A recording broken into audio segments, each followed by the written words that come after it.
Let's see if this Kallyb.shop or this QVC hot deal, is this a scam product, scam website, or is this a legit website?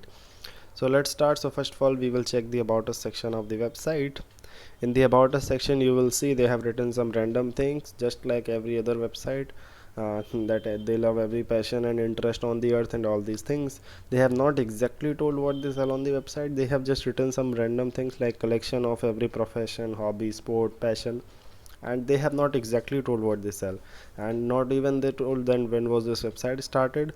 So this is a red flag about them. Now in the contact us section, you will find that there is an email ID to contact them, but they have not given any phone number here to contact them. They have also not given any social media handles to contact them, so this is also another red flag about them.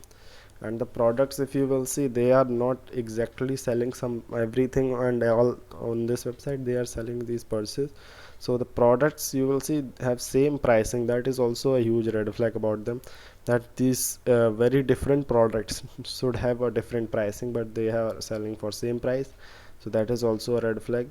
And now the most important part about them, you can see that this website here,